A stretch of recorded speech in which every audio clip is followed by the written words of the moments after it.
हमारी चर्चा भगवत गीता को लेकर गीता मनीषी स्वामी ज्ञानानंद जी महाराज से निरंतर चल रही है और अभी हमारी चर्चा छठे अध्याय को लेकर है।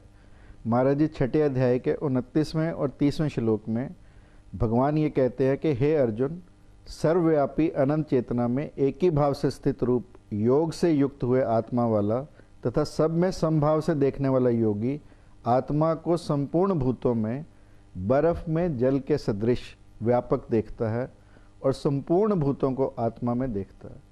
और जो पुरुष संपूर्ण भूतों में सबके आत्मस्वरूप मुझ वासुदेव को ही व्यापक देखता है और संपूर्ण भूतों को मेरे अंतर्गत देखता है, दोनों बातें हैं कि एक मेरे को उनमें देखता है और उनको मेरे में देखता है, उसके लिए मैं अदृश्य नहीं होता हूँ और वह मेरे लिए अदृश्य नहीं होता है। परमात्मा अदृश्य है, ऐसी हमारी मान्यता है। क्या परमात्मा सचमुच में अदृश्य है या ये हमारी भूल है?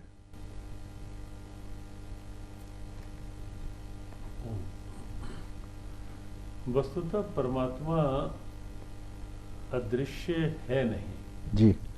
परमात्मा तो सदैव है, सर्वत्र है।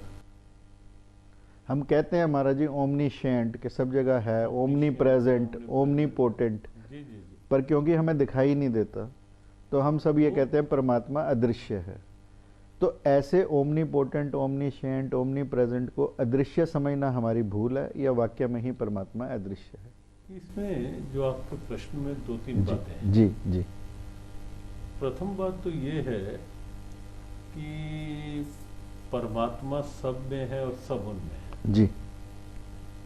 ये एक बिल्कुल परम सत्य है और सभी धर्म शायद इस बात को मानते हैं। कुछ नई विचारधाराएं हैं जिनको इसमें थोड़ा है, लेकिन ये एक सैद्धांतिक बात है, सत्य भी है, सैद्धांतिक सत्य है।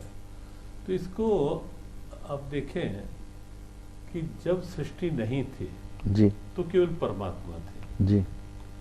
सृष्टि जब बनी तो परमात्मा से बनी और परमात्मा में ही है, और परमात्मा ने स्वयं को भी सृष्टि में ही व्याप्त कर दिया जी, सर्वत्र।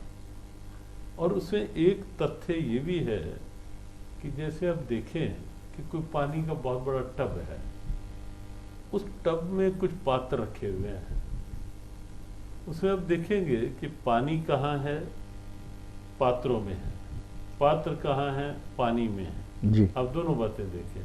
कबीर ने इसे कहा जल में कुंभ, कुंभ में जल। तो ऐसे ही सृष्टि में परमात्मा, परमात्मा में सृष्टि जी। स्वामी राम तीर्थ ने कहा बसा राम मुझ में, मैं अब राम में हूं जी। न एक है न दो है, सदा तू ही तू है। तो सृष्टि में परमात्मा है ये भी सत्य है, और परमात्मा में सृष्टि है ये भी सत्य है। लेकिन तो भी जो एक विशेष अहम बात जो आपने पूछी जी, वो है कि परमात्मा है लेकिन दृश्यमान नहीं है जी, अदृश्य सा लगता है। असल में अदृश्य इस कारण से है, जैसे जी। सूर्य तो उदय है लेकिन आगे उसके बादल आ गए, या सूर्य उदय है लेकिन हमने अपनी आंखों को ही बंद कर लिया जो सूर्य के को पारदर्शी रूप में, ट्रांसपेरेंट रूप में देख पाए। बिल्कुल यही स्थिति है, परमात्मा है लेकिन हमारी आंखों के आगे कहीं ना कहीं जो अज्ञानता के आवरण छा जाते हैं, उन आवरणों के कारण परमात्मा दृश्यमान होते हुए भी हमें अदृश्य लगता है। और जब हम गीता के भाव के अनुसार स्वयं को परमात्मा के चिंतन में, जो बात आई प्रारंभ में ध्यान को लेकर के, जब हम मेडिटेशन में बैठते हैं तो वो अज्ञानता के आवरण अलग होते हैं, और उन आवरणों के अलग होते ही वो परमात्मा दृश्यमान लगने लगता है। जी जी, आपने कहा परमात्मा अदृश्य है। यह तो हम अपने अंधेपन को भी समझा लेंगे कि हम नहीं देख पाते, हमारी आंखें उसको नहीं देख पाती, इसलिए हम समझा सकते हैं कि परमात्मा अदृश्य। लेकिन परमात्मा के लिए हम अदृश्य हैं, क्या यह संभव है? ऐसा भगवद गीता में है भी नहीं जी कि परमात्मा के लिए हम अदृश्य हैं। जी। हम अदृश्य नहीं हैं, क्योंकि उनके आगे उनकी आंख पे कभी आवरण नहीं आ सकता।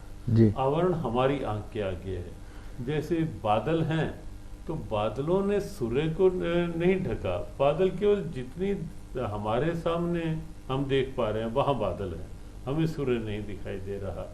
और इसीलिए जब आप देखेंगे भागवत का एक प्रसंग, जब भीम और जरासंध का युद्ध हो रहा था, द्वंद्व युद्ध, तो द्वंद्व युद्ध में भीम को जरासंध की कुछ मार अधिक पड़ने लगी जी भीम ने आके शिकवा किया कि कृष्ण आप देखते रहते कुछ करते नहीं। समस्या कि मैं तो देखता ही रहता हूँ लेकिन ये जीव नहीं मेरी ओर देख पाता। जी मैं तो मेरी ओर देख लेगा, समस्या समाप्त हो जाएगी। जी और आगे जब भीम ने देखा तो उन्होंने एक तिनके को तो समाधान मिल गया। तो समाधान यही है, हम ईश्वर को नहीं देख पा रहे, वो तो हमें सतत देख रहा है, बस हम आवरण हटाएं तो फिर हम तुम्हारे सामने और तुम हमारे सामने, ये स्थिति प्रकट हो जाएगी। इतनी गरीबी है, इतनी लाचारी है, लोग इतने पीड़ित हैं, तो हम सब परमात्मा की संतान हैं। तो जब परमात्मा हम सबको देख रहा है तो वो हमारी लाचारी को, हमारी गरीबी को क्यों नहीं फिर दूर कर पाता? असल कहीं ना कहीं देखो, परमात्मा दृष्टा भी है, साक्षी भी है, देख भी रहा है, ये सब सत्य है। लेकिन यह भी सत्य है कि परमात्मा जीव मात्र को उनके कर्मों के अनुसार चला रहा है। जी भगवद गीता के 18वें अध्याय में एक श्लोक आता है, यंत्र रूढ़ानि मायया। भगवान कहते हैं, अर्जुन मैं सब प्राणियों को यंत्र की तरह चला रहा हूँ। जैसे अब देखिए बिजली का करंट, बिजली का करंट तो फ्रिज में भी है, फ्रीजर में भी है, और वही बिजली का करंट ब्लोअर में भी है, गीजर में भी है। करंट में अंतर नहीं है, करंट वहाँ भी वही, वहाँ भी वही। लेकिन जैसा एक इक्विपमेंट, इंस्ट्रूमेंट बन गया तो वो करंट उस इक्विपमेंट के अनुसार उसकी फंक्शनिंग करवा रहा है। हर जीव कहीं ना कहीं अपने अंतःकरण का एक अलग सा उपकरण लेके आता है जिसमें उसकी अपनी प्रारब्ध भरी होती है। परमात्मा सबके लिए समान है, सब में समान है, लेकिन आगे क्योंकि कहीं ना कहीं जीव की पूर्व की प्रारब्ध साथ जुड़ी होती है, और ये जो कहीं ना कहीं भिन्नता, भेद, ऊंच नीच के बाह्य रूप में दिखाई देते हैं, धन के रूप में, साधनों के रूप में, उसका मुख्य कारण केवल जीव की अपनी प्रारब्ध, अपने अंदर का जो उपकरण है जीव का, वही कारण है। परमात्मा उसमें कारण नहीं। यदि महाराज जी जो भी आज हम हैं ये हमारे पूर्व संचित कर्मों से है या हमारे प्रारब्ध से है, तो हमारे हाथ में तो इस जीवन की डोर ही नहीं हुई। देखो, जीवन की डोर दो स्थितियां हैं इसमें। जी एक स्थिति ये है कि करने कराने वाला, चलाने वाला सबको वो परमात्मा ही है। जी वो स्थिति जब देखें, जब ये कहा जाता है कि उसके हुक्म पे हुक्म चलाने वाला कोई और नहीं, मालिक की मर्जी के आगे किसी का जोर नहीं, या ये कहा जाता है कि उसकी इच्छा के बिना पत्ता भी नहीं हिलता। ये एक प्राय सामान्य शब्दावलियां प्रयोग होती हैं कि उसकी इच्छा के बिना पत्ता भी नहीं हिलता। ये सत्य है।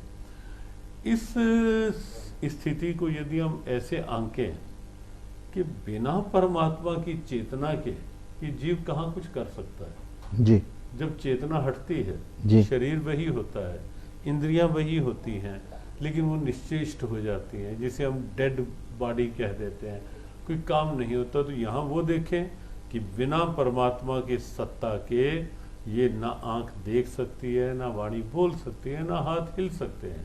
तो परमात्मा के कारण सब कुछ हो रहा है। दूसरी बात जो है वो जीव की प्रारब्ध है, प्रारब्ध के अनुसार हो रहा है।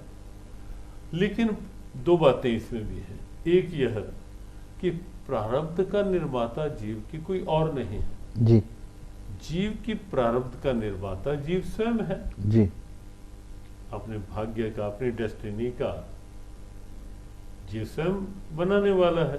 पूर्व के उसके कर्म, आज का उसका भाग्य है। तो जहाँ तक वो बात है वो भी जीव के ऊपर ही निर्भर है। लेकिन जो बात एक और निकलती है, जो आपने कहा कि जीव स्वतंत्र ही कहाँ है फिर कुछ करने में, या वो भाग्य के हाथ का खिलौना बन के रह जाता है, या फिर ईश्वरीय चेतना तो है ही है। लेकिन एक बात जो केवल और केवल मनुष्य के पास है, पशु योनियां, मनुष्य से नीचे की योनियां, उन्हें केवल अपनी पाप कर्मों की प्रारब्ध पूरी करनी है, वो नए सिरे से कुछ नहीं कर सकते। मनुष्य से ऊपर की योनियां, देव योनियां, उन्हें अपने पुण्य कर्मों की प्रारब्ध पूरी करनी है, वो और कुछ नहीं कर सकते। लेकिन मनुष्य है, यदि वो संकल्पित हो जाए, अपने संकल्प को अंदर से जगा ले, तो प्रारब्ध के ऊपर भी पांव रख करके वो आगे के रास्ते अपने निकाल सकता है। अपनी संकल्प शक्ति को दृढ़ बना के, विचारों को एक निष्ठ करके। तो ऐसे बहुत से उदाहरण हमारे यहाँ हैं कि जहाँ ध्रुव 8 साल की उम्र कहा जाता है, छोटी आयु में ही जब भगवान सामने आ गए तो बात आई कि ध्रुव के जीवन में तो इतना कुछ था, शायद कितने पहाड़ उसके आगे थे। लेकिन कुछ ही सालों में तो भगवान ने कहा कि इस बालक ने अपना निश्चय इतना दृढ़ कर लिया था कि मुझे आना सब पड़ा। प्रारब्ध के पहाड़ भी गल गए, इसके कर्म भी, संस्कार भी जल गए, और मुझे भी इसके सामने आना पड़ा। और एक और बात आती है ध्रुव की, कि जिस समय ध्रुव को अपने जीवन की अवधि पूरी करके जाना था, तो ध्रुव एक ऐसा उदाहरण है जहाँ स्वयं विमान लेने के लिए आया शरीर। जब ध्रुव विमान पर बैठने लगे, संकेत हुआ कि विमान आपके लिए आया है। जैसे ही बैठने लगे तो एक आवाज आती है कि भक्तराज, विमान में पांव रखने से पहले एक पैर मेरे सिर पर रखकर फिर विमान पे चढ़ो। ये भक्त मार्ग आता है जी। तो ध्रुव चौंके कि आप कौन? आवाज आई, मैं कोई और नहीं, मैं स्वयं साक्षात काल। यानी काल को भी जीत लिया। काल। ध्रुव ने कहा, लेकिन आप अपना सर नीचे करके मुझे अपना पैर आपके सिर पे रखने के लिए क्यों कह रहे हो? तो आवाज आई कि भक्तराज, तेरे जैसा कोई संकल्पित व्यक्ति जब आता है, वैसे तो हर कोई मेरे अधीन होकर दुनिया में जाता है, दुनिया से जाता है, लेकिन तेरे जैसा कोई संकल्प का धनी व्यक्ति जब आता है तो काल भी उसके आगे। मैं भी सर झुकाता हूँ कि एक पैर ऐसों का मेरे ऊपर भी पड़े। तो मनुष्य के पास ये स्वतंत्रता है कि जब वो संकल्प कर लेता है तो प्रारब्ध को भी अपने नीचे करके अपने नए रास्ते बना सकता है। पर महाराज जी, जो प्रारब्ध है, जो हमारा पिछला जन्म है, वो भी तो परमात्मा के ही अधीन था, उससे पिछला भी परमात्मा के अधीन था। वहाँ भी जो हमने किया वो भी तो परमात्मा की इच्छा से किया, जैसा प्रभु ने चाहा वैसा किया। वस्तुतः ये सब कुछ जो है ये मनुष्य के अपने कर्मों का है, इसको आप समझे जी। परमात्मा ने जब जीव को इस तरह पर भेजा था जी। तो कोरी स्लेट था, वहां कुछ नहीं था जी। अंकित। जीव परमात्मा का अंश था। अगर वो वास्तव में परमात्मा के भाव के साथ ही इस दुनिया में रहता, परमात्मा का बन के रहता, ये उसे याद रहता कि मैं तो परमात्मा का अंश हूँ, तब वो व्यवहार करते हुए भी संसार में उलझता नहीं। लेकिन समस्या क्या हुई कि परमात्मा का ये अंश परमात्मा को तो पीठ के पीछे कर बैठा जी। और सामने अधिष्ठाय मनश्चयम विषयानुपसेवते, बाहर के विषयों के सेवन की लालसाओं में बहिर्मुखी हो गया। तो जब जीव बहिर्मुखी होता है, वहां से इसकी वो प्रारब्ध शुरू होती है। और जब जीव परमात्मा को साथ लेके अपनी जीवन यात्रा को आगे बढ़ाता है, तब पिछली प्रारब्ध समाप्त होती है, आगे नई प्रारब्ध जन्म नहीं ले पाती, और यही जीव के परम आनंद और परम पद की स्थिति होती है। जी महाराज। महाराज जी, पर जैसे आपने कहा कि परमात्मा ने तो हमें कोरी स्लेट से पैदा किया था, अब क्या जितनी विश्व में अंधापन आ गया, अंधी दौड़ आ गई है, भौतिकवादी हो गया, चरम सीमा पर सब लोग अपने अति पर चले गए हैं इस सब के, तो क्या भगवान कोई ऐसा बटन नहीं दबा सकता कि आने वाले जितनी भी जनरेशन हैं वो फिर कोरी स्लेट की पैदा हों, ताकि वो फिर से अपना नए ढंग से शुरू कर सकें? अब शायद कोरोना जैसा वायरस भगवान ने कोई बटन ही दबाया हो जी कि देख के कि मनुष्य बहुत अधिक बाहर की भाग दौड़ में लग गया है जी। और इस भाग दौड़ में वो मेरे से ही दूर होता जा रहा है, प्रकृति से दूर होता जा रहा है, जैसे दिख रहा है जी। तो ईश्वर को भी निश्चित लगा होगा कि मनुष्य मेरे से दूर, प्रकृति से दूर और कहीं कहीं पारिवारिक सद्भावनाओं से दूर केवल एक ही होड़ में भागे जा रहा है। तो परमात्मा को भी कहीं लगा होगा और हमें लगता है कि कोरोना वायरस रूपी बजट कहीं उन्होंने दबाया होगा इस रूप में कि मनुष्य किसी तरह चेते और फिर जरा सहज। और लॉकडाउन में आप देखें कि शांति है, घरों में लोग बैठे हैं, सद्भावनाएं फिर से पनप रही हैं, प्रकृति कहीं ना कहीं खिलखिलाती दिखाई दे रही है और कहीं ना कहीं मनुष्य को लगने ही लगा है, नास्तिक से नास्तिक व्यक्ति भी आज कहने लगा है कि परमात्मा ही अब बचाए तो बचाए कोरोना से। क्या महाराज जी इसीलिए कलयुग के बाद सतयुग फिर से आएगा? हाँ, लेकिन उसके लिए एक अभी लंबा समय शेष है जी। अगर शास्त्रीय गणना ले तो इसका मतलब अभी आपको लगता है कि मानवता और अति पर जाएगी? अभी ये लगता है कि अभी अति वाली स्थिति कहीं नहीं है जी। अभी आप देखें कि ठीक है, बहिर्मुखताएं भी हैं, भ्रष्टाचार भी है, लूटमार भी है, अत्याचार भी है, लेकिन दूसरी ओर मनुष्य हवन यज्ञ भी खुले रूप में कर रहे हैं जी। सात्विक अनुष्ठान भी कर रहे हैं, भजन ध्यान भी कर रहे हैं, सेवाओं के उदाहरण आपने कोरोना में भी देखे जी। पूरे विश्व ने भारत की ये दिव्यताएं देखी कि मनुष्य अपने साधन सुविधाओं को छोड़कर भी दूसरों की सेवा में लगे हुए हैं। तो कहीं ना कहीं ये सब चीज़ें आज भी जीवित हैं।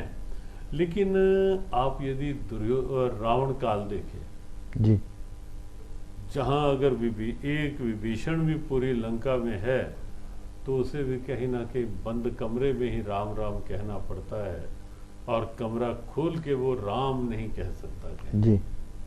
बल्कि एक बार तो ऐसा हमने पढ़ा कि किसी ने, क्योंकि रामा युद्ध अंकित ग्रह शोभा वर्णि न जाए, विभीषण के घर का वर्णन जो है, लेकिन विभीषण ने बड़ी चतुराई से राम जो लिखा था ऊपर रा नीचे माँ जी, इकट्ठा नहीं, तो किसी ने रावण को बताया कि आपके भाई ने तो घर के बाहर राम लिखा हुआ है। तो रावण को क्रोध स्वाभाविक, क्योंकि वो सह ही नहीं पा रहा था कि राम कहीं नाम भी आए जी। तो रावण ने बुलाया विभीषण को कि तूने घर के बाहर राम लिखा है क्या? कहा किसने कहा? कहा आप चलो देखो। कहा भैया ये जगह इतनी सी थी तो अब पूरा रावण और मंदोदरी में लिख नहीं सकता था, इसलिए ऊपर तो मैंने ऊपर रा लिख दिया, नीचे माँ लिख दिया, रावण से रावण, माँ से मंदोदरी। तो रावण प्रसन्न हो गया, वाह वाह वाह करता करता चला गया। लेकिन क्या था, विभीषण जानता था कि अभी मुझे राम राम भी यदि करना है तो नीति के साथ करना है जी। तो तब ऐसा वातावरण छाया हुआ था, बना हुआ था। और कंस का समय आप देखें जी, कहीं कोई ऋषि, कहीं कोई महापुरुष यज्ञ करते दिखाई देते, यज्ञ अग्नियां बुझा दी जाती थी जी। तो ये सब था उस। लेकिन आज अभी जहाँ भ्रष्टाचार, दुराचार, अत्याचार हैं, तभी एक बैलेंस बना हुआ है कि भाई सत्संग भी हो रहे हैं, अनुष्ठान भी हो रहे हैं, भजन ध्यान दान सत्संग सेवा सद्भाव सब हो ही रहा है अभी। तो इसलिए अभी सृष्टि में लगता है वो रूप नहीं है कि अभी सात्विक शक्ति और तामसिक शक्तियों का कुछ ना कुछ बैलेंस, कहीं ना कहीं सात्विक शक्तियां हावी होती हैं, कहीं फिर तामसी हावी होती हैं, फिर सात्विक हावी होकर दबा देती हैं। यानी आपको लगता है कि अभी उहापोह चल रही है? हाँ, अभी उहापोह चलती रहेगी जी और अभी एक टाइम आएगा जब सात्विक शक्तियाँ और उभरेंगी। जी जैसे आज भारत में आप देख रहे हैं जी कि राज्य में भी, प्रजा में भी कहीं ना कहीं सात्विकता फिर से बढ़ती हुई दिखाई दे रही है। जी। महाराज जी, भगवान ने इसी श्लोक में कहा कि समस्त भूतों में देख पाए जो एक को, यानी आकार गुण धर्म भिन्न भिन्न हो लेकिन भिन्नता के अंदर भी अभिन्नता, यानी यूनिटी इन डाइवर्सिटी। अब भगवान ने कहा देख पाए, भगवान ने कहा सोच पाए, ऐसा नहीं कहा सोच पाए। तो भगवान ने सोच के ऊपर देखने को क्यों महत्व दिया? वस्तुतः भगवत गीता में जी ये जो दृष्टि की बात, देखने की बात है, जी बहुत महत्व की है। जी गीता का जो उद्भव हुआ है वो भी दृष्टि के साथ हुआ है। जी जिस समय भगवान कृष्ण ने की ओर से संकेत था, वाच पार्थ पश्यैतान संवेतान जी। कुरुनीति, हे पार्थ सामने खड़े कौरवों को देखो। देखो।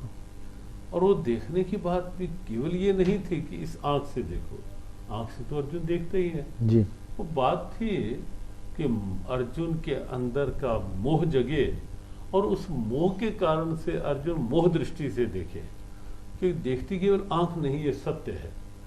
आंख के पीछे कोई और देखता है, या आंख के पीछे किसी की लोभ वृत्ति कहीं कुछ देख रही होती है, या आंख के पीछे किसी की कोई द्वेष वृत्ति किसी को देख रही होती है, या आंख के पीछे किसी की मोह वृत्ति, किसी को देखते ही मोह जाग जाता है, किसी को देखते ही एकदम ईर्ष्या जाग जाती, किसी को देखते एकदम मन में क्रोध द्वेष जाग उठता है। ये कहाँ से आ गया? यानी जब तो हम अपने आप को भीतर उसके हाँ, डाल दें, भीतर वृत्तियों को देखते हैं जब, तो आंख अपने अपने में नहीं देखते। जी तो यहाँ जो बात देखने की भगवान ने कही है, भगवान कहते हैं कि ये काम क्रोध लोभ मोह अहंकार ईर्ष्या द्वेष, ये आवरण हटा करके, क्योंकि मनुष्य प्राय देखता है इन चश्मों को पहन करके। जी जब ये चश्मे उतरते हैं तो तब स्वाभाविक है जिधर देखता हूँ उधर तू तू ही तू।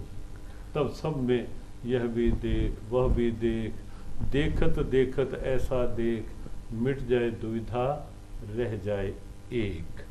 जी। तो देखते देख, हालांकि दिखेंगे सब, जी। लेकिन सोच। और गीता में दृष्टि की बात आई, एक तो ये चरम चक्षु है आंख, जी। जो बाहर की दृष्टि। एक भगवत गीता में 2 बार एक शब्द आया है, ज्ञान चक्षुषा, ज्ञान चक्षु, ज्ञान की दृष्टि। तो यहाँ देखने की जो बात है वो उस ज्ञान दृष्टि का उपयोग करके देखने की बात है। विवेक से देख, ये जितने चेहरे हैं इनके पीछे चेतना एक है। अंदर के विचार को जगा के देख, ये जितनी परिस्थितियां हैं उन सब के पीछे लीला एक की ही है। तो जब वो देखेंगे तो एक ही दिखेगा। तो सोच में ये देखना और सोच एक ही बात है यार। जी महाराज जी, आपने बहुत अच्छा कहा कि सबके पीछे एक को देख। तो महाराज जी, सब समस्त रूपों में वह अरूप कैसा दिखाई देगा? वस्तुतः वो चेतना की दृष्टि से, क्योंकि चेतना की दृष्टि देखें तो परमात्मा अरूप ही है। जी चेतना का कोई रूप नहीं है। रूप तो यदा यदा ही धर्मस्य ग्लानिर्भवति भारत, उसके अनुसार परमात्मा रूप तो धारण करते हैं। जी किसी विशेष युग की आवश्यकता के अनुसार, किसी विशेष भक्त की अवस्था के अनुसार रूप तो वो अरूप धारण करके आता है। जी वास्तविकता में देखा जाए तो निराकार परमात्मा का, उस सर्वव्यापी परमात्मा का, उस चेतना के रूप में सर्वत्र स्थित परमात्मा का कोई रूप है नहीं। तो अरूप परमात्मा को केवल ऐसा एक भाव बनाना पड़ेगा कि इसकी आंख में से, आंख मुझे देख रही है तो आंख के पीछे कौन है जो देख रहा है। मांस का टुकड़ा यदि बोल रहा है तो इसके पीछे कौन है जो बोल रहा है, मांस नहीं बोलता। तो वहाँ एहसास होगा कि एक चेतना है जो मांस के टुकड़े को बुलवा भी रही है, दिखा भी रही है, हिला भी रही है। तो ये एहसास एक उस अरूप को भी आपके चिंतन में उतार लेगा। महाराज जी, क्या हमारी इंद्रियां निराकार को आकार देती? वस्तुतः इंद्रियां निराकार को आकार दे भी सकती है। जी बहुत सी स्थितियां ऐसी होती हैं जो बहुत से विषय पदार्थ हैं जी जिनका आकार नहीं है, जी लेकिन आकार वास्तव में इंद्रियां नहीं देंगी। मन जब इंद्रियों के साथ मिलेगा तो वहां आकार मिलेगा। जैसे विचार का कोई आकार नहीं है जी, अंदर की सोच की कोई आकृति नहीं है हमारी, लेकिन जब वो विचार इंद्रियों के साथ मिल जाता है तो ही वो आकार ले पाता है। पर महाराज जी बिना आकृतियों के सोच भी नहीं बनती। ये ठीक है कि सोच में आकृतियों के बिना सोच भी हमारी नहीं बनती, ऐसा ये कहा। अन्योन्य आश्रित है, जी, इंटरकनेक्टेड है। इंटरकनेक्टेड। जो कहीं ना कहीं ये होता है कि सोच में कोई आकृति नहीं होती, जी, सोच का आकार नहीं, लेकिन जब हम सोच में कुछ पाने की चाह करते हैं, जी, जैसे सोच में आया कि मुझे ये खाना है, अब खाया तो इंद्रियों के माध्यम से ही जाएगा, जी। तो सोच को क्या खाना है, सोच में आम आ गया, आकृति आ गई, आम आ गया, तो आकृति एक सोच में, तो सोच पहले सोच अपना वैसा स्वरूप बनाएगी। जी, सोच विचार का आकार नहीं है, लेकिन जिधर विचार मुड़ेगा वैसा आकार वो विचार ले लेगा। पर महाराज जी जिस आकार का हमें पता नहीं वो विचार में आएगा कैसे? देखो सृष्टि का आकार है, जी, सृष्टि में सब कुछ का कि जो दिख रहा है वहाँ आकार है, जी, और जो आकार है वो वास्तव में कहीं ना कहीं परिवर्तनशील भी होता है। यद दृष्टम तन्नष्टम वाली स्थिति जो दिख रहा है, तो जो आकार है विचार बाहरी रूप में, तो जितना भी विचार होगा उसका कहीं ना कहीं आकार होगा ही होगा। लेकिन नहीं आकार कहीं तो होगा। मान लो मेरा आम खाने का मन, आम मैंने कभी देखा ही नहीं आज तक, ना कभी खाया मैंने, तो विचार ही नहीं आएगा आम खाने का। तो वहां विचार आएगा ही नहीं। जी। अगर मान लो आपको टेस्ट का नहीं पता, जी, मान लो आपको उसकी आकार का भी नहीं पता, उसके जी। रूप का भी नहीं पता, तो पहली बात तो आपके अंदर विचार उठ ही नहीं सकता। हाँ, कोई यदि बार बार आपको याद दिलवाए भी आम खा के देखो कैसे कितना मीठा होता है, यद्यपि आपने नहीं खाया होगा, तो भी जब तक वो आम आपको ला के नहीं सामने देगा तो आप उसके विषय में कुछ कल्पना जी, कर ही नहीं सकते। जी, तो कहीं ना कहीं अन्योन्य आश्रित स्थितियां हैं। कहीं आकार सामने आएगा तो विचार बनेगा, कहीं वो पहले से आकार का संस्कार अंदर पहले से बना होगा। जी, ये तो इम्पोर्टेंट हो गया ना, आकार का संस्कार अगर बना, संस्कार अंदर बैठा हुआ होगा तो वो एकदम वो अचेतन आकार- से चेतन में आ वो जाए। अचेतन से चेतन में आके आकार ले लेगा। जी, महाराज जी भगवान कहते हैं मुझे सब भूतों में देख लेगा एक को, और एक में देख लेगा सब भूतों को। ये दोनों बातें अलग अलग हैं या एक साथ घटित होती हैं, या ये एक ही घटना के दो छोर हैं? वस्तुतः परमात्मा की विशेषता और दिव्यता ही यही है। जी, वो एक से अनेक होता है, लेकिन अनेक होकर भी फिर रहता एक का एक ही है। इसीलिए हमने उसे पूर्णमदः पूर्णमिदं पूर्णात् पूर्णमुदच्यते कहा कि वो पूर्ण है, पूर्ण में से जो निकला है वो पूर्ण, और इतनी सृष्टि निकाल कर भी वो फिर भी एक का एक ही है। तो परमात्मा एक है, उसी से सृष्टि सारी निकली है, और क्योंकि सृष्टि उस परमात्मा के बिना अधूरी है, सृष्टि का कुछ भी परमात्मा के बिना संचालित हो ही नहीं सकता, तो इसलिए परमात्मा उस अनेकता में भी एक बन करके साथ है, लेकिन फिर वो अनेक में एक भी है और एक से अनेक भी है। दोनों सत्य स्थितियाँ। महाराज जी जो स्त्रीण चित्त है, जो स्त्री का चित्त है, या जो हमारा भी राइट ब्रेन है, वो एक में सबको देख सकता है, आसानी से देख लेता है, और इसलिए उसे हमने मोनोगैमस भी कहा। और मोस्टली स्त्रियां पहले मोनोगैमस ही रही हैं, यानी एक ही पार्टनर के साथ रही।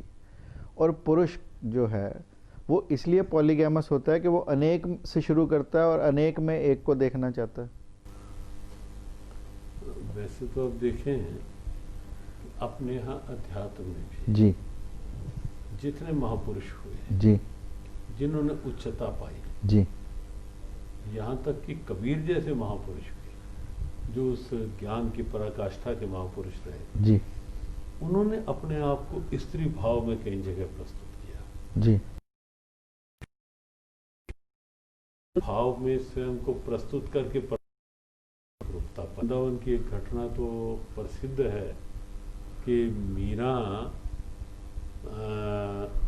के पास जब अपने जीव गोस्वामी आए, जी, और उन्होंने संदेश भेजा कि तो जीव गोस्वामी के पास मीरा गई और उन्होंने कहा, हाँ जी, जो संदेश भेजा मिलना चाहती हूँ, तो जीव गोस्वामी ने कह दिया मैं किसी स्त्री से नहीं मिलता नहीं।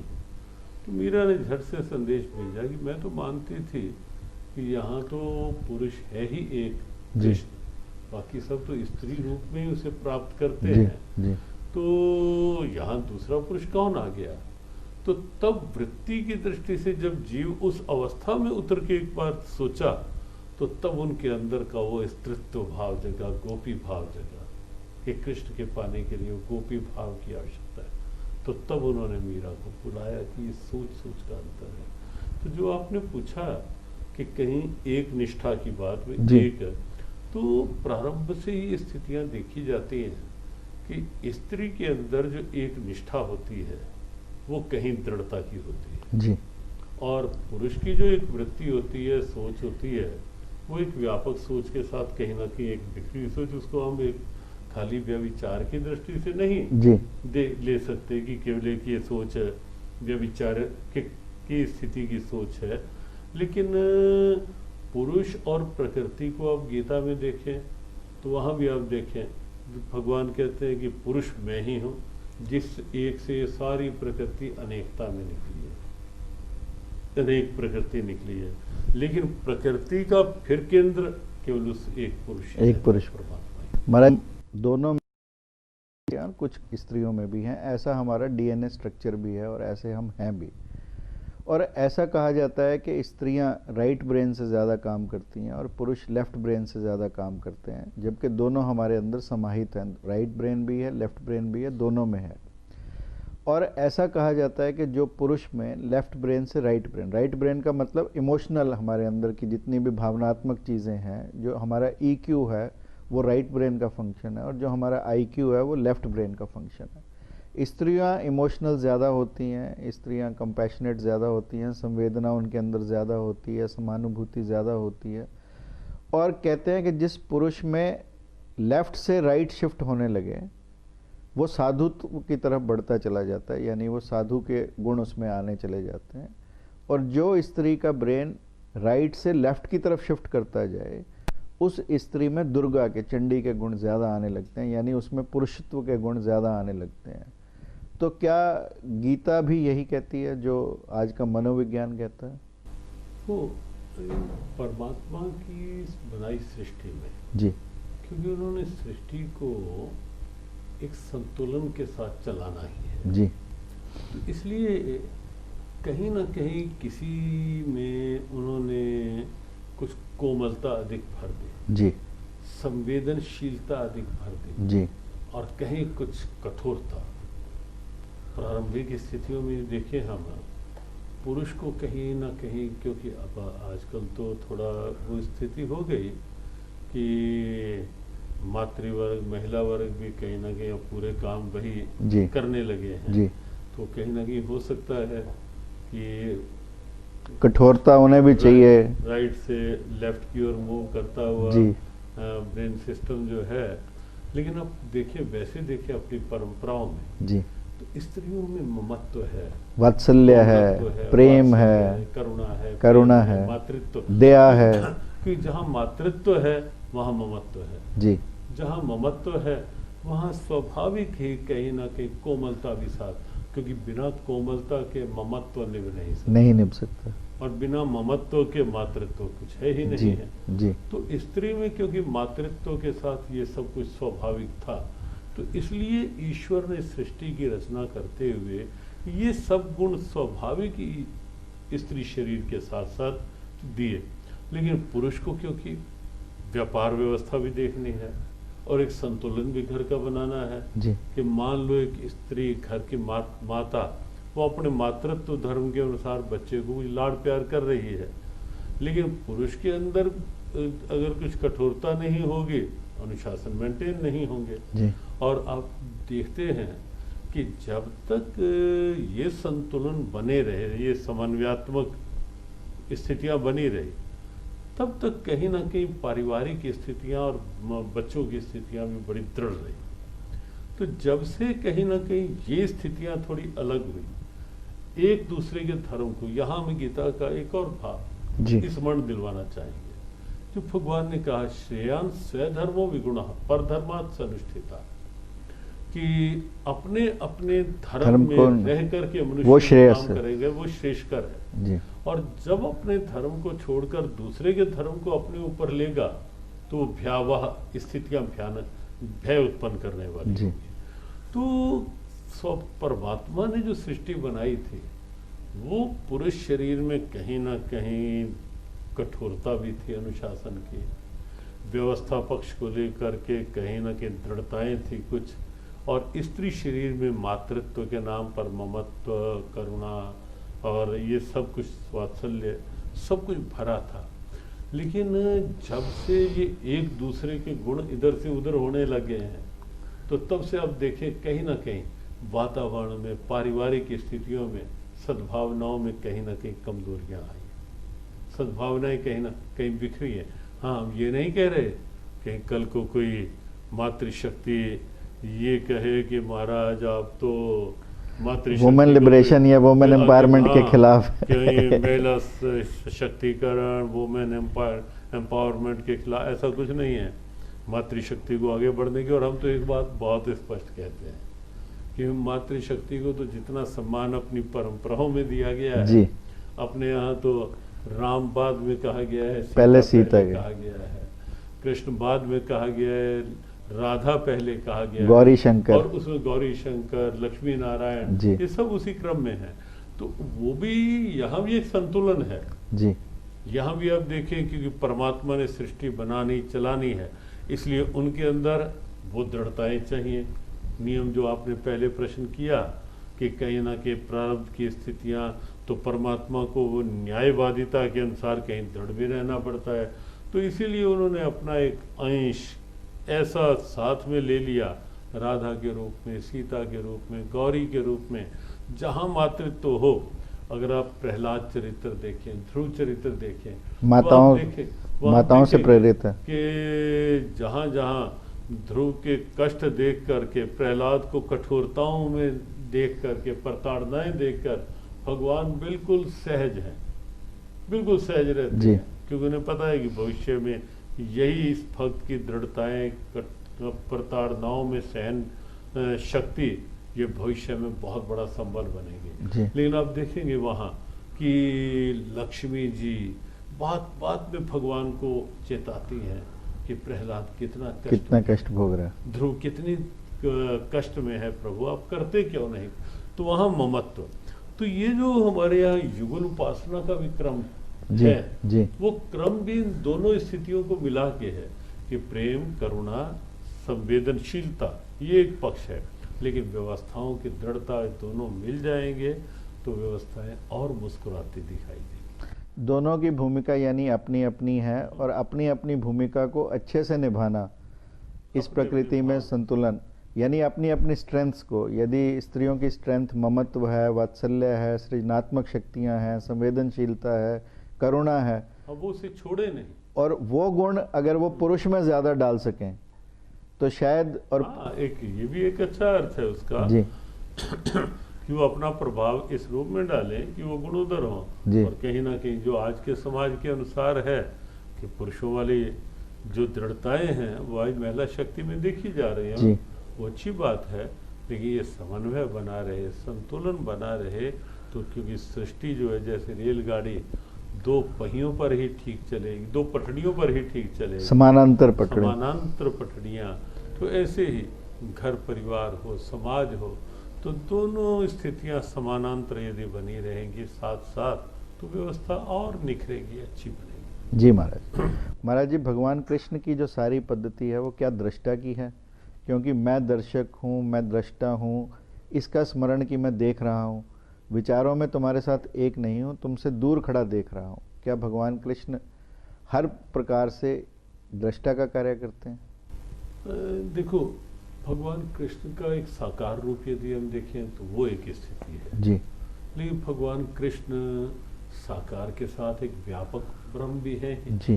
तो दोनों स्थितियों में देखिए, व्यापक ब्रह्म की जहाँ वो स्थिति है तो दृष्टा के रूप में है, साक्षी के रूप में जी। यद्यपि उस स्थिति में भी जो जो उचित कार्य हैं, हम देखें कि प्रकृति यदि अपना कार्य कर रही है तो तभी तो कर रही है कि वो दृष्टा कहीं ना कहीं चेतना रूप में साथ मिला हुआ है। ये शरीर चल रहे हैं तभी चल रहे हैं कि वो दृष्टा कहीं ना कहीं चेतना बन के हमारे अंदर निवास कर रहा है। अहम आत्मा गुड़ा के सर्वभूताशय स्थिता। लेकिन अवतार रूप में यदि हम देखें भगवान कृष्ण को, तो वहाँ जहाँ जहाँ जरूरत हुई, आवश्यकता हुई दृष्टा की, वो दृष्टा भी रहे। लेकिन जहाँ जहाँ उस दृष्टा को आवश्यकता पड़ी, जहाँ कहीं भीष्म की प्रतिज्ञा को पूरा करने के लिए यदि ये वचन तोड़ना भी पड़ा कि मैं शस्त्र नहीं उठाऊंगा, तो उठाना, तो वहाँ रथ के पहिए को इस शस्त्र का रूप देकर चल पड़े। तो साकार रूप में जब प्रभु अवतरित होते हैं तो तब वो दृष्टा की आवश्यकता के अनुसार दृष्टा रहते हैं। लेकिन जब जब कोई परिस्थिति आती है तो वो दृष्टा कहीं ना कहीं व्यवहारिक धरातल पर एक प्रेरणा बनते हुए भी देखे जाते हैं। महाराज जी अगले श्लोक में भगवान कहते हैं कि संपूर्ण भूतों में आत्म रूप से स्थित मुझको जो भजता है वह योगी सब प्रकार से बरतता हुआ भी मेरे में बरतता है। भजन का एक अर्थ महाराज जी हम सब जानते हैं कि एकांत में बैठकर प्रभु के नाम का स्मरण, या मंदिर में बैठकर सामने प्रतिमा के फिर उसका भजना।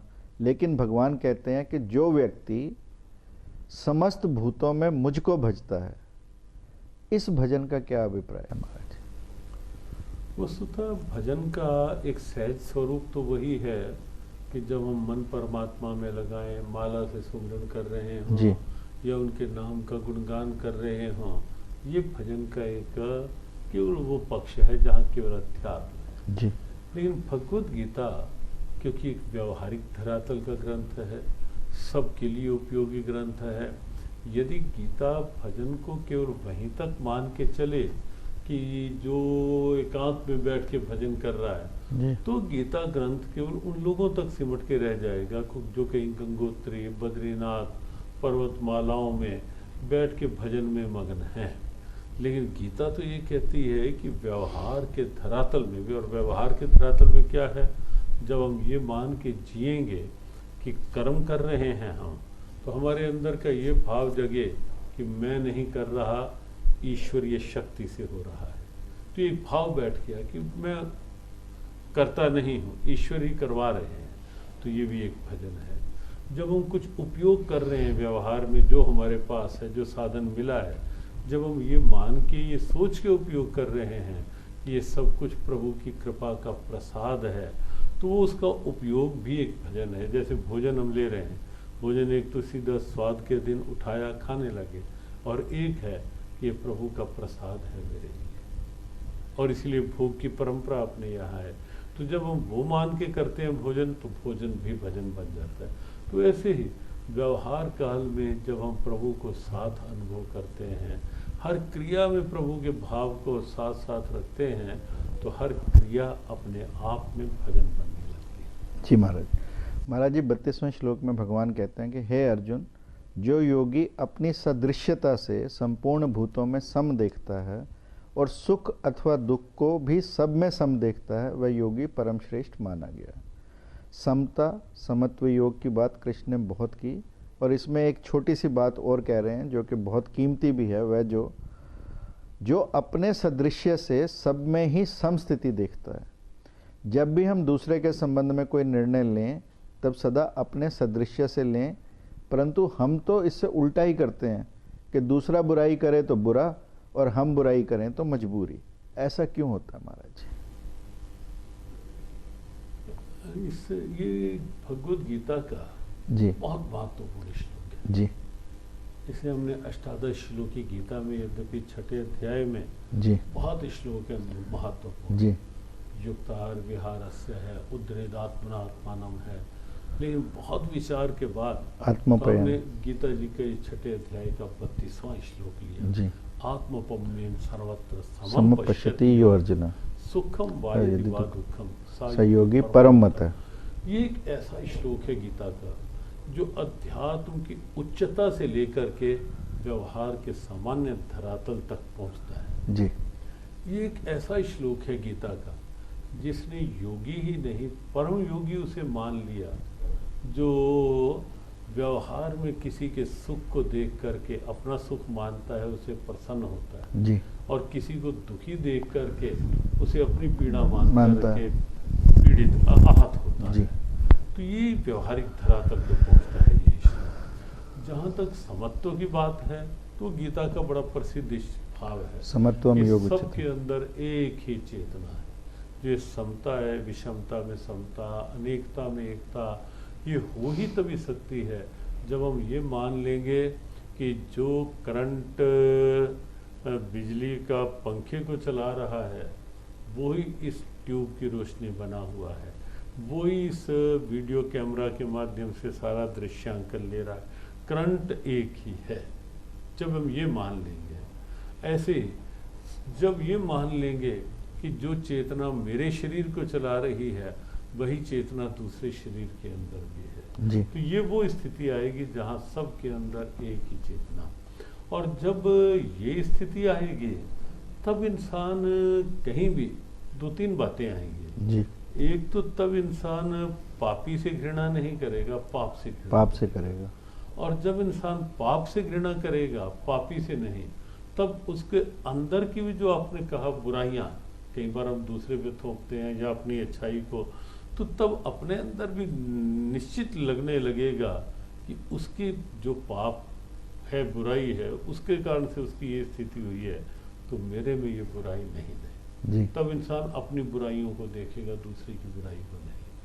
तब इंसान दूसरे की ओर यदि देखेगा भी तो दूसरे का सुख, दूसरे की शांति, उसमें उसको संतोष होगा और वो प्रभु से प्रार्थना करेगा कि प्रभु सभी सुखी हों, सभी निरोगी, सब ऐसा सुखी हो। और किसी को कष्ट में देख करके एकदम अपने को कष्ट लगेगा, और ये बड़ी ऊंची स्थिति है जब किसी को ये लगने लग जाए कि चोट किसी को पहुंचे और दर्द हमें होने लगे उसकी। जी, परेशान दुखी कोई है और उसकी समानुभूति। पीड़ा हमें होने लगे कि ये दुखी क्यों है इतना, जी, भगवान करे ये भी सुखी हो। तो गीता का यह जो मंत्र है ये जीव को उस अवस्था पर, उस धरातल पर लाना चाहता है, और योग की स्थिति को भी पर्वतों की ऊंचाई से खींचकर गीता का ये श्लोक सामान्य धरातल तक लाया है। जी, कि योग केवल वो नहीं जो बस आंख बंद करके सिद्ध हो सकता है, योग व्यवहार की एक दिव्यता है, सबके साथ अपनत्व का व्यवहार, समत्व का व्यवहार। महाराज जी, जितने भी थाने हैं या जितनी भी जेल हैं उनके बाहर अक्सर मोटा मोटा लिखा रहता है कि पाप से घृणा करो, पापी से नहीं। जबकि यदि हम अपनी जेलों की व्यवस्था देखें, वहाँ तो घृणा ही पापी से है, और वहाँ तो जो कोई चला भी जाए तो वो शायद पहले ठीक भी रहा और किसी आवेश में या किसी भावेश में कोई गलती कर बैठा हो, तो वो भी पक्का पापी बनकर निकल कर आता है, वो भी हार्डन्ड क्रिमिनल निकल कर आता है। क्या हम जेलों की व्यवस्था कोई ऐसी नहीं कर पाए जैसी गीता में कहा है, जिसमें ताकि रिफॉर्म्स ज़्यादा हों, जेल के अंदर रिफॉर्मेशन के काम, रिहैबिलिटेशन के काम ज़्यादा हों, बजाय इसके कि सज़ा देने के? वस्तुतः इसकी बहुत बड़ी ज़रूरत है आज, जी, बहुत बड़ी ज़रूरत है। ये जी। जो आपने कहा, और आप तो जेलों में काफ़ी महाराज जी गए भी जाना हैं। होता है, जी, इसकी बहुत बड़ी ज़रूरत है। और ये समस्या दिखाई देती है, जी, लिखने को लिखा होता है, जी, और अपने यहाँ ये समस्या तो है ही जी, कि हमारी बहुत सी व्यवस्थाएं केवल लिखने के देने लिए से ही पूरी हो जाती स्लोगनरिंग में पूरी। हाँ, और उसी में ही अविरल यमुना, निर्मल यमुना लिख दिया, जी, जगह निर्मल गंगा, अविरल गंगा। अविरल गंगा लिख दिया, तो उसके बाद हुआ हो या नहीं हुआ जी। वो एक अलग बात है। जी, तो लिखा तो होता है, लेकिन व्यवहारिक धरातल पर वास्तव में जब तक ये सोच नहीं बदलेगी जी, और सोच में सकारात्मकता नहीं आएगी, तब तक ये परिवर्तन हो ही नहीं सकता। और भगवत गीता सोच में सकारात्मकता लाने के लिए है, जी, और इसीलिए जियो गीता ने ये एक प्रयास किया कि जेलों में गीता पाठ हो, जी। और जहाँ जहाँ हुए वहाँ वहाँ परिवर्तन भी देखने में आए। और महाराज जी सिर्फ कैदियों के लिए ना हो, जो जेलों को संचालित कर रहे हैं उनके लिए भी जरूरी है, हमारे विचार में पहले उनके लिए, पहले उनके लिए जरूरी है। क्योंकि जब तक वो स्वयं नहीं उस व्यवस्था को समझेंगे, जी जब तक उनकी दृष्टि नहीं बदलेगी, उनकी सोच सकारात्मक नहीं होगी, जी तो वो कैदी के साथ वो बस केवल डंडे वाला व्यवहार ही करेंगे, दंड वाला व्यवहार करेंगे। वो अपने को श्रेष्ठ मान करके उसे मानेंगे ये तो कुकर्मी है, ये तो अपराधी है। जी तो हमें ये सोच बदलने की आवश्यकता है, ये सोच बनाने की आवश्यकता है कि जब गीता के कृष्ण कहते हैं कि कोई कितना बड़ा दुराचारी पापी भी क्यों ना हो, जी यदि वो एक बार दृढ़ निश्चय कर ले अच्छे मार्ग पे चलने का, एक बार दृढ़ता धारण कर ले कि अब मुझे सन्मार्ग पे चलना है, कुछ अच्छा करना है, तो पापी से पापी व्यक्ति का भी सुधार हो सकता है। बस गीता ने उसे साधुरेव सामंतव्य कह दिया कि दुराचारी भी साधु बन सकता है, लेकिन अगर वो दृढ़ निश्चय कर ले तो हमें आज आवश्यकता। और उदाहरण है महाराज जी जहाँ डाकू संत बने हैं। हाँ, बहुत बहुत बहुत बड़े उदाहरण हैं। बहुत बुरी वृत्तियों में लगे हुए व्यक्ति जी बहुत उच्चता के शिखर तक